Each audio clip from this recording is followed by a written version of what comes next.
वैसा ही गुस्सा, वैसा ही विरोध।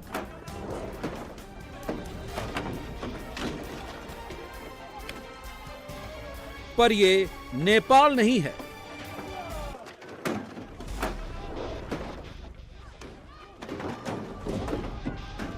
ये फ्रांस है और इस वक्त पूरे फ्रांस में ऐसे ही हालात हैं। यहां भी वजह वही है, सरकार से नाराजगी, सरकार से गुस्सा, और इसी नाराजगी ने पूरे फ्रांस में आग लगा दी है।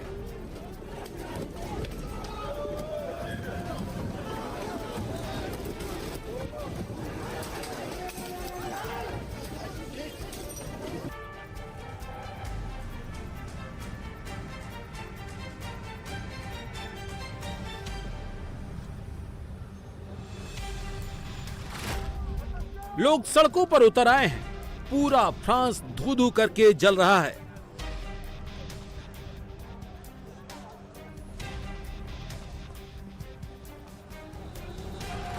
पुलिस पब्लिक आमने सामने है। पुलिस पर हमले हो रहे हैं।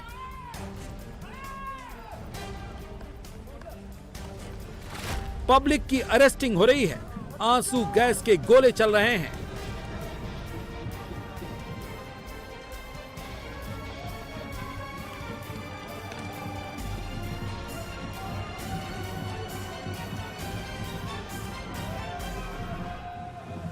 पब्लिक पत्थरबाजी कर रही है।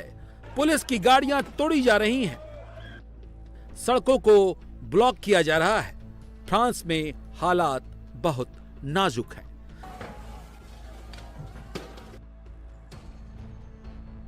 फ्रांस के लोग क्यों सड़कों पर हैं? क्यों प्रोटेस्ट कर रहे हैं? क्यों आग लगा रहे हैं? क्यों तोड़फोड़ मचा रहे हैं? उसकी सबसे बड़ी वजह है फ्रांस के पूर्व पीएम फ्रांसवा बायरो और उनका एक फैसला। बायरो ने फ्रांस का कर्ज कम करने के लिए बजट में करीब 3.7 लाख करोड़ रुपए की कटौती योजना पेश की थी, जिसकी वजह से फ्रांस में पेंशन पर रोक लग गई। जनता को मिलने वाली कई सामाजिक योजनाएं या तो बंद हो गईं या उनमें भारी कटौती कर दी गई, जिसमें रिटायरमेंट एज बढ़ाने की भी बात कही गई। इसके अलावा स्वास्थ्य सेवा में 5 बिलियन यूरो की कटौती कर दी गई। सबसे ज्यादा नाराजगी फ्रांस में 2 सरकारी छुट्टियां कम कर देने वाले फैसले से हुई, जिसमें पहली ईस्टर मंडे और दूसरी 8 मई की छुट्टी थी। 8 मई को फ्रांस समेत पूरा यूरोप नेशनल हॉलिडे के तौर पर सेलिब्रेट करता है। 8 मई को ही नाजी जर्मनी ने सरेंडर किया था और सेकेंड वर्ल्ड वॉर का खात्मा हुआ था। बायरो ने देश को दलील दी थी कि लोग ज्यादा काम करेंगे और वित्तीय स्थिति में सुधार होगा। बायरो के इसी रिफॉर्म की वजह से जनता का गुस्सा भड़क उठा। नाराजगी का असर ये हुआ कि इसी सोमवार को बायरो को विश्वास मत हासिल करना था, लेकिन वो हासिल नहीं कर पाए, जिसके बाद फ्रांसवा बायरो को पीएम पद से इस्तीफा देना पड़ा। ये सच है कि फ्रांस की इकॉनमी इस वक्त गहरे संकट में है। आंकड़े बता रहे हैं कि फ्रांस पर हर सेकेंड 5,000 यूरो का कर्ज चढ़ रहा है। फ्रांस जितना कमाता है उससे ज्यादा खर्च कर देता है। फ्रांस पर अभी 3,345 बिलियन यूरो का कर्ज है। 3,345 बिलियन मतलब फ्रांस की जीडीपी का 114%। यूरोप में ग्रीस, इटली के बाद फ्रांस कर्ज में डूबा तीसरा बड़ा देश है। फ्रांस का बजट घाटा 169 बिलियन यूरो, जीडीपी का 5.8 है। यूरोपियन यूनियन ने बजट घाटे की सीमा 3% तय कर रखी है। फ्रांस का लक्ष्य 2029 तक बजट घाटा 2.8% पर लाना है। बायरो ने यह फैसला फ्रांस को इकॉनमी संकट से निकालने के लिए किया था, लेकिन जैसे ही फ्रांस की जनता की सुविधाएं छीनी गईं, यहाँ की पब्लिक नाराज हो गई। यूरोपियन कंट्रीज में सरकार ज्यादा टैक्स लेती है, लेकिन उसके एवज में पब्लिक को पेंशन, हेल्थ, स्कूल जैसी पब्लिक की सारी जिम्मेदारियां उठाती हैं।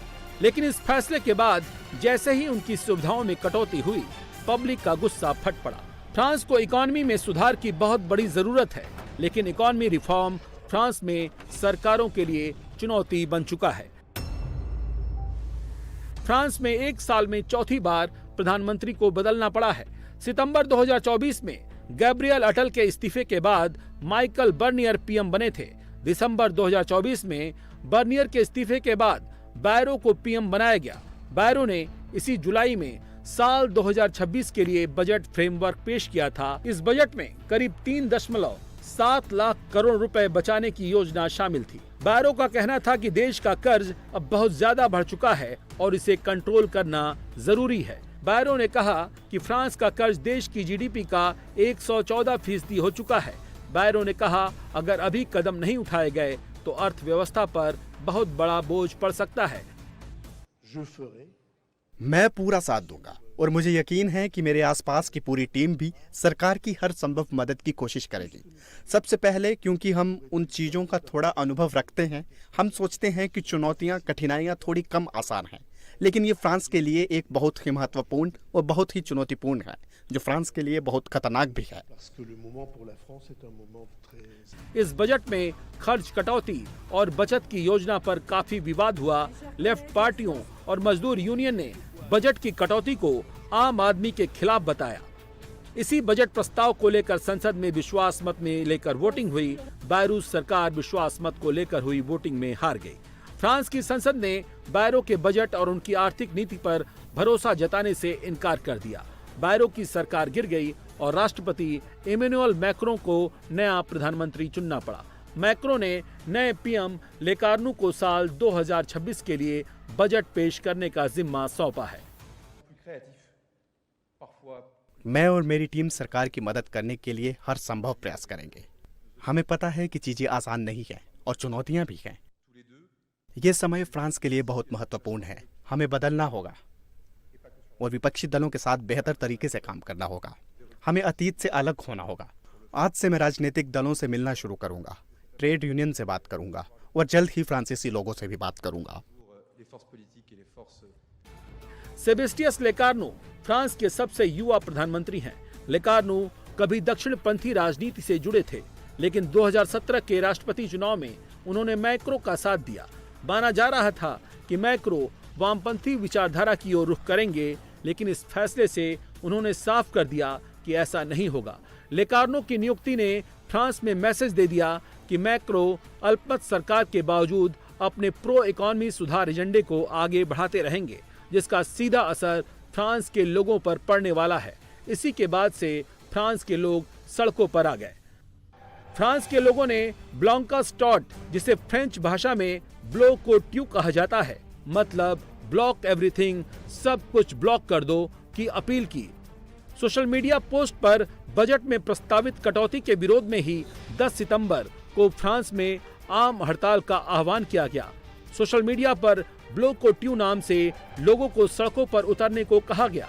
लोगों ने जुलूस निकाले, पोस्टर लगाए गए। पूरे फ्रांस में लोगों को ब्लॉक एवरीथिंग का आह्वान किया गया। यहाँ तक कि प्रदर्शनकारियों ने ये भी अपील की कि न सिर्फ रेल और ट्रैफिक को रोकना है, बल्कि तेल डिपो, सुपरमार्केट और पेट्रोल पंपों को भी निशाना बनाना है।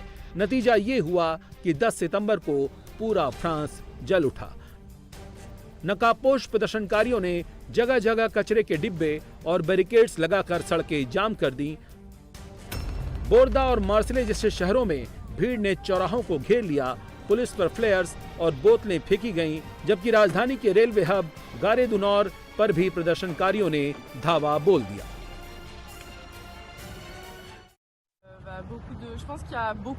मुझे लगता है कि यहाँ का सिस्टम थक गया है।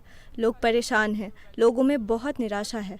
ये फैक्ट है कि यहाँ चीज़ें आगे नहीं बढ़ रही हैं। ऐसा लग रहा है कि हम सब पिछले काफ़ी वक्त से अटके हुए हैं।